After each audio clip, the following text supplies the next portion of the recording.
It's 2015. You just got home from school. You toss aside your math homework and jump on Animal Jam. You excitedly roll that weird spinny gem thing and get a few gems or maybe a gift.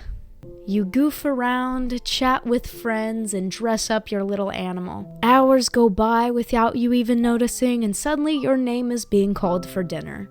For some of you, this was a daily occurrence. It certainly was for me, mindlessly goofing off, dressing up, and trying to find rares, doing random events for the holidays. A time when most of us weren't bombarded by the onslaught of the endless dribble that is short-form content. Where have things like Animal Jam, Club Penguin, and Movie Star Planet gone? Staples of a 2010s childhood.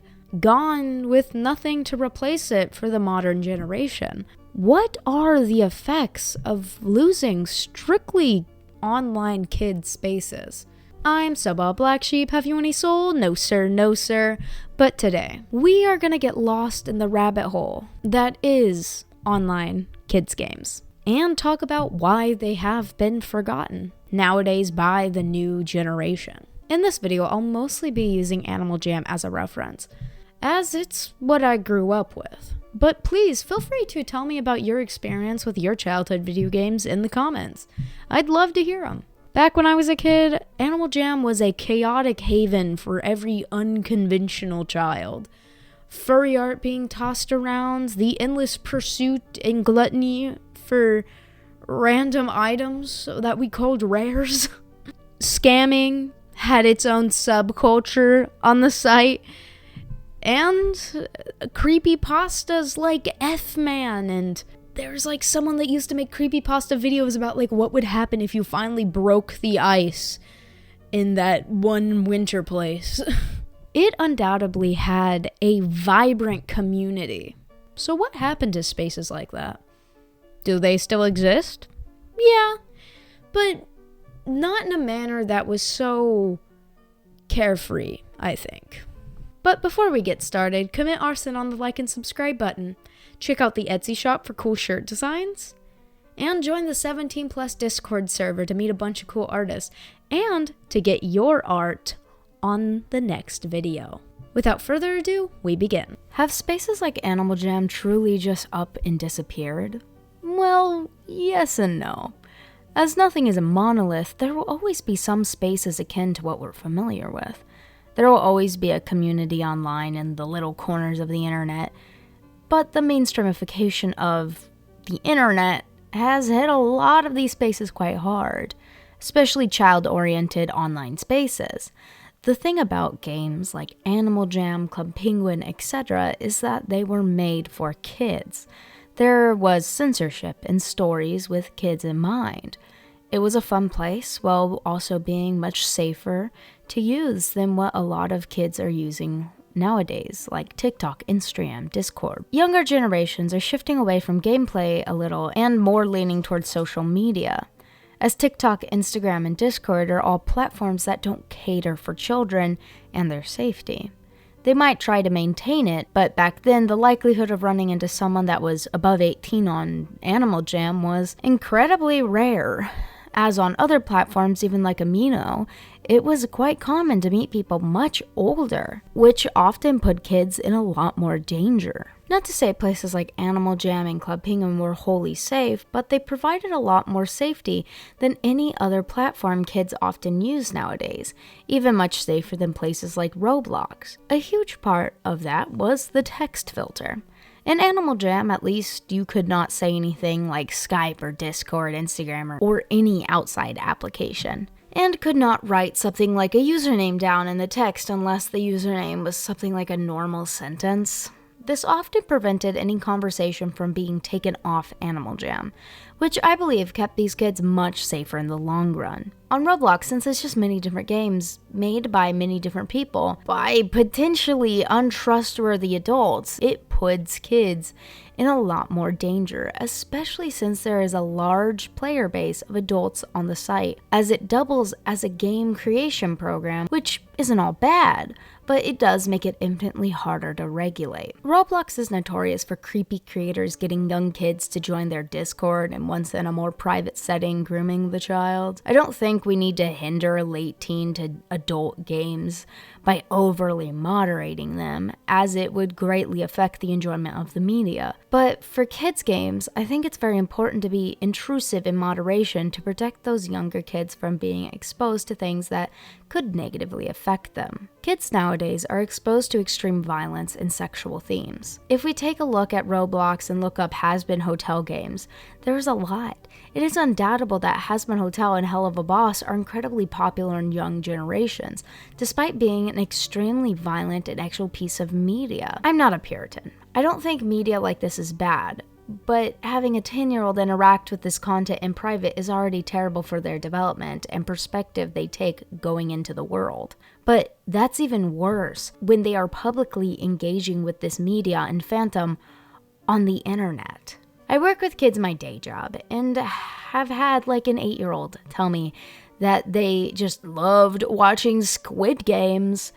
You know, the extremely violent show about people playing kids' games and getting murked over it. It's a good show, don't get me wrong. I'm not even opposed to like a 16-year-old watching it.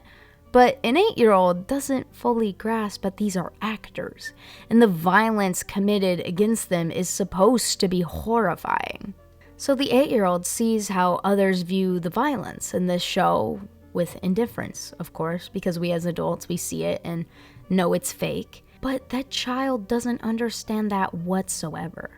So that kid is more likely to view extreme violence with indifference the way they saw people reacting to violence in narrative media growing up. Kids nowadays have pretty unfeathered access to things like TikTok Reels and Shorts, which means the content they view isn't being catered to their protection, but the natural human curiosity and proclivities they aren't ready for, which messes up the kid's mental development and also slowly kills kid and preteen online spaces. What would you rather your kid watch? This? Hey Jammers! Have you heard about the possum you pet in Jamai? It's black and white. I even invited one for show and smell. Or this? Wanna be my fake boyfriend? Surprise, bitch.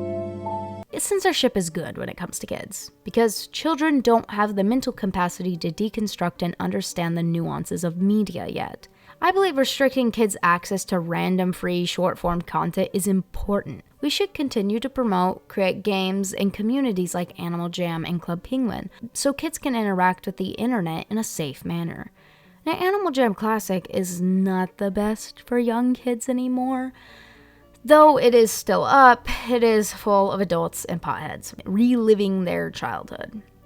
Which is fine, since the site is no longer promoted or updated. What is child-oriented and updated is Animal Jam Play Wild, which to my knowledge is regulated similar to how Animal Jam Classic was back in the mid-2010s. Animal Jam Play Wild has a decent player base, but it seems it's significantly less popular than Animal Jam was when I was a kid. Having a safe space for kids to be kids on the internet, I think, is a good way to compromise on the fact that there is no getting rid of the internet. Kids will use it regardless, so we should have a space for them to exist online with their peers that is regulated closely for safety without compromising adult and older teen spaces. I think privacy is important, and companies shouldn't be looking through anyone's DMs, which is why I don't think kids' games should have DMs at all, honestly. Yes, have open public chatting, but I think the privacy of DMs will often create issues. In Animal Jam, we just went to a den if we wanted privacy, but naturally the company can still censor and look through that conversation if need be. Games like these, I think, teach kids valuable lessons too, like knowing how to look out for a scam. Scamming was incredibly popular, even I did it, but being scammed on Animal Jam made me a lot more aware of the intentions of the people around me, helping me know when there was a red flag I needed to look out for. Honestly, I think Animal Jam scamming was good. Was it upsetting? Yes, very much so. But it was necessary for many of us to know what to look out for without putting us in any real danger. Back when I was a kid, I was a stone cold AJ scammer. Evil little Saba would pretend items I had were glitched, then take all the other kids' rares and run. I once convinced someone I was Taylor Swift so they'd trust trade me. That's when someone trades you their best items for some crappy item you have, and they would have to trust you to give it back. And I took all their stuff. To be fair, with that one, I did feel guilty and give all their stuff back and told them it was a joke. But either way, not my proudest moment, but that's pretty normal behavior considering I was like 8 years old. I got suspended, and my dad told me I couldn't play if I was manipulating other kids, so I stopped. As funny as the story is, it's good the mythical AJHQ took reports seriously. I know hearing from other experiences, AJHQ, the creators of Animal Jam, tended to take reports seriously and did everything they could to keep the game safe. A little too much, in my opinion, to the point the game got too squishy. Kids love capitalism. It runs through their blood. Nothing gets me off more than a free market. Animal Jam back in the day had one hell of an economy. It was fun to work for rares and grind for hours to get enough to trade and bargain for a long black spiked collar and other top tier items.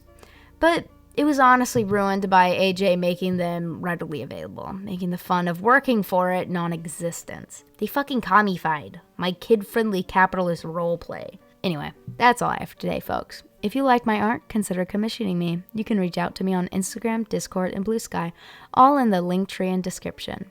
You got work tomorrow, or school, or missing your middle school furry phase. But as always, don't dream about wheat-based byproducts. Moi, je m'appelle Mademoiselle Noire, et qu'on va pour la voix,